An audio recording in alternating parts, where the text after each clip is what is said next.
यहाँ पे हमें एक पॉलीगन दे दिया गया है और अगर हम इस पॉलीगन को ध्यान से देखें तो हम देख सकते हैं कि इसमें 1 2 3 4 5 साइड्स है, यानी कि ये एक पेंटागन है, एक इरेग्युलर पेंटागन, क्योंकि इसके सारे साइड्स सेम लेंथ के मुझे नहीं दिख रहे हैं और ना ही दिए हुए हैं। तो ये एक इरेग्युलर पेंटागन है और मैंने क्या किया है कि इसके एक एक साइड को एक्सटेंड करके ये इसके एक्सटीरियर एंगल्स बना दिए हैं ABCDE। और यहाँ पे हमसे पूछा गया है कि इनके टोटल एक्सटीरियर एंगल्स का सम यानी कि A plus B plus C plus D plus E आखिर कितना होगा।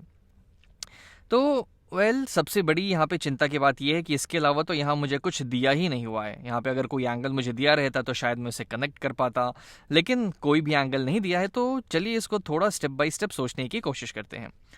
एक चीज़ मैं यहाँ से ये देख सकता हूँ कि जो भी मेरे एक्सटीरियर एंगल है वो किसी न किसी इंटीरियर एंगल्स के सप्लीमेंट्री हैं। जैसे अगर मैं इस एंगल बी की बात करूं तो ये है एंगल बी और ये इस वाले इंटीरियर एंगल के सप्लीमेंट्री है। जैसे मान लेते हैं कि अगर हम इसको कुछ ABCDE इसको कुछ एंगल F मान लेते हैं तो ये एंगल B क्या होगा 180 डिग्रीज माइनस एंगल F। अगर मैं 180 डिग्रीज में से ये F हटा दूं तो मुझे एंगल B मिल जाएगा। उसी तरीके से अगर मैं एंगल ए की बात करूं तो अगर मान लेते हैं ये वाला है कुछ एंगल जी, तो एंगल ए क्या होगा, एंगल ए हो जाएगा 180 डिग्रीज माइनस एंगल जी के बराबर, क्योंकि ये दोनों आपस में सप्लीमेंट्री हैं। उसी तरीके से आते हैं एंगल ई पे, तो एंगल ई के लिए हम इस एंगल का, इस इंटीरियर एंगल का नाम हम कुछ दे देते हैं EFGH दे देते हैं इसको। मान लेते हैं ये कुछ H है, तो एंगल ई क्या हो जाएगा, एंगल ई हो जाएगा मेरा 180 degrees minus angle H। 180 degrees में से मैं ये H हटा दूंगा तो मुझे एंगल ई मिल जाएगा। उसी तरीके से अगर मैं इस एक्सटीरियर एंगल D की बात करूं तो मान लेते हैं कि ये कुछ है हमारा इंटीरियर एंगल, इसका कुछ हम नाम देते हैं EFG, इसका कुछ HI दे देते हैं। तो एंगल D को अगर मैं इस इंटीरियर एंगल के टर्म्स में लिखना चाहूं तो मैं लिख सकता हूं, ये हो जाएगा 180 डिग्रीज माइनस एंगल I। और अब आते हैं इस फाइनल एंगल C पे। इस एक्सटीरियर एंगल C पे की अगर मैं बात करूं तो मान लेते हैं ये इंटीरियर एंगल है कुछ J। तो अगर मैं इस एक्सटीरियर एंगल C को इस इंटीरियर एंगल J के टर्म्स में लिखना चाहूं तो कैसे लिख दूंगा, ये हो जाएगा 180 डिग्रीज माइनस एंगल J। तो अब मैंने क्या किया, मैंने सारे एक्सटीरियर एंगल्स को जो मुझे पूछे गए थे जिनके सम, उसको मैंने इंटीरियर एंगल्स के टर्म्स में लिख दिया। अब आप सोच रहे होंगे कि मैंने ऐसा क्यों किया, तो चलिए, और कुछ करने के लिए था नहीं मेरे पास, ना ही मेरे पास कुछ एंगल दिए हुए हैं ना कुछ, तो मैंने सोचा कि ऐसा करते हैं ताकि हमको और क्या मिल सकता है आगे देखते हैं और मे भी शायद हमें हमारा आंसर मिल जाए।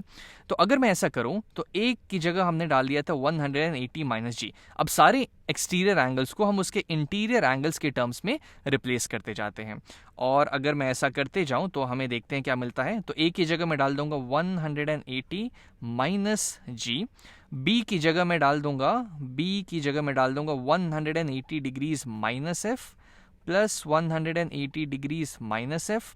सी की जगह मैं डाल दूंगा 180 degrees minus angle J. D की जगह मैं डाल दूंगा 180 डिग्रीज माइनस एंगल आई, इसको यहाँ पे लिख लेते हैं 180 डिग्रीज माइनस एंगल आई, ये इस डी की जगह मैंने डाला। वैसे ही मैं ई की जगह क्या डाल सकता हूँ, एंगल ई है यहाँ पे मेरा, इसकी जगह मैं डाल देता हूँ 180 degrees minus H, 180 degrees minus H, ये हो गया मेरा एंगल ई। अब यहाँ पे मेरे पास कितने 180 डिग्रीज आ गए, तो ये हो गया 1 2 3 4 5, तो ये मेरे पास हो जाएगा 5 times 180 degrees minus angle G, angle F, angle J, angle I, angle H. तो मैं यहाँ पे एक ब्रैकेट लगा देता हूँ और यहाँ पे सारे चीज़ को लिख देता हूँ। तो ये हो जाएगा minus of angle G plus angle F plus angle F plus angle J plus angle J plus angle I और प्लस एंगल एच क्योंकि जैसे ही आप ये ब्रैकेट को यहाँ से हटाइएगा, जैसे ये ब्रैकेट यहाँ से हटेगा, सारे अपने आप माइनस हो जाएंगे। तब हमने देखा कि यहाँ पे 5 टाइम्स 180 डिग्रीज तो मेरा 900 हो जाएगा, लेकिन यहाँ पे मुझे ये टोटल इंटीरियर एंगल्स का सम आ गया। ये total interior angles G plus F plus J plus I plus H। तो चलिए अब हम ये कोशिश करते हैं कि हम इस इंटीरियर एंगल्स के सम को कैसे पता कर सकें। मुझे एक चीज़ पता है कि एक ट्रायंगल के टोटल एंगल का सम 180 डिग्रीज होता है, लेकिन मैं एक ट्रायंगल के टोटल एंगल से इस पॉलीगन को, इस पेंटागन को कैसे रिलेट करूं? तो मैं क्या करता हूं, इस पॉलीगन में कुछ नॉन ओवरलैपिंग ऐसे ट्रायंगल्स बनाने की कोशिश करता हूं जो एक दूसरे के ऊपर ओवरलैप ना करे और इस पूरे पेंटागन को कवर भी कर लें। आप सोच रहे होंगे कि मैं क्या बोल रहा हूं, तो मैं आपको दिखाता हूं करके। जैसे जैसे मान लेते हैं कि मैं यहाँ कुछ साइड ले लेता हूं। जैसे मान लेते हैं कि मैं इस जी पॉइंट से शुरुआत करता हूं। तो अगर मैं इस जी से एक स्ट्रेट लाइन बनाऊं जे पे, तो ये मेरा एक लाइन हो जाएगा। अगर मैं इस जी से एक दूसरा स्ट्रेट लाइन बनाऊं आई पे, तो ये मेरा एक और स्ट्रेट लाइन हो जाएगा। लेकिन ऐसा करते ही मुझे दिखेगा कि मैंने इस पॉलीगन को 3 ट्रायंगल्स में डिवाइड कर दिया है। एक ये वाला ट्रायंगल हो गया, दूसरा ये वाला ट्रायंगल हो गया और तीसरा ये वाला ट्रायंगल हो गया। और गौर फरमाने वाली बात ये है कि ये तीनों ट्रायंगल्स नॉन ओवरलैपिंग है।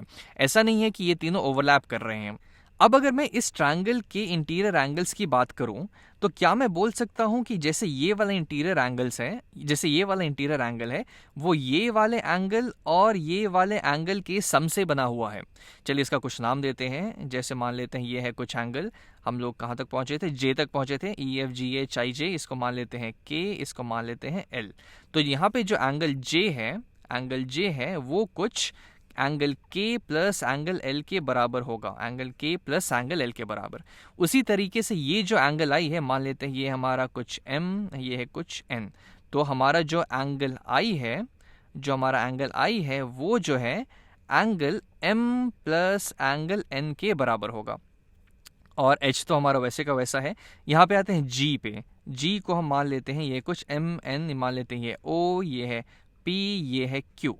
तो जो हमारा एंगल जी है वो हमारा angle O plus angle P plus angle Q के बराबर होगा।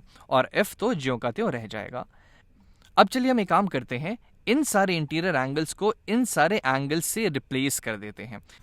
तो चलिए इसको यहाँ पे लिखते हैं। तो मेरे पास हो जाएगा 900 माइनस, अब जी की जगह मैं डाल देता हूँ angle O plus P plus Q. तो ये हो जाएगा angle O plus angle P plus angle Q. अब आते हैं फिर एफ पे। तो एफ को तो हमने डिवाइड नहीं किया, तो वो ज्यों का त्यों आ जाएगा यहाँ पे।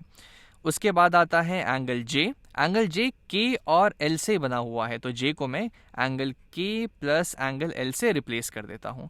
फिर है आई है हमारा एंगल एम प्लस एन से बना हुआ, तो ये हो जाएगा एम प्लस एन। और फिर फाइनली है आई तो हो गया।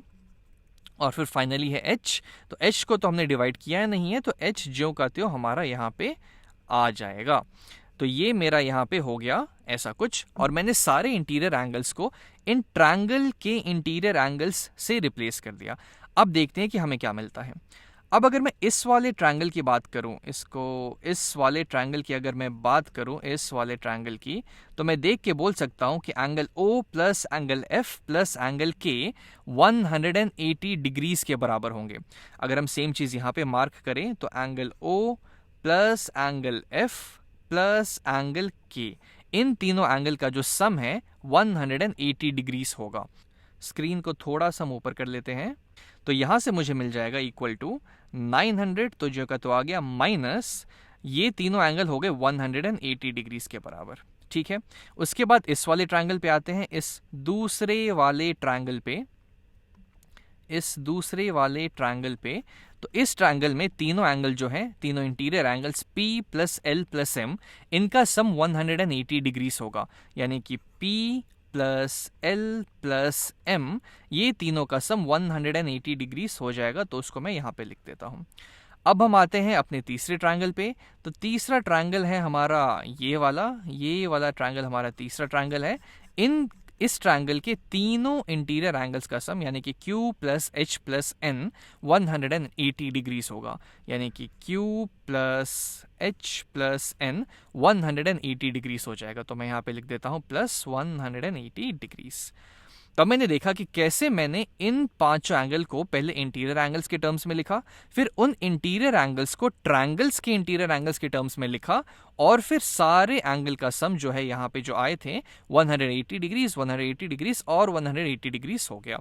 तो इसके वैल्यू हम यहाँ पे कैलकुलेट कर लें तो हमें मिल जाएगा equal to 900 minus 3 times 180 degrees होता है 540 डिग्रीज, और 900 माइनस 540 डिग्रीज होता है 360 डिग्रीज के बराबर। तो इस पॉलीगन के सारे एक्सटीरियर एंगल्स का जो सम है वो 360 डिग्रीज के बराबर आ जाएगा।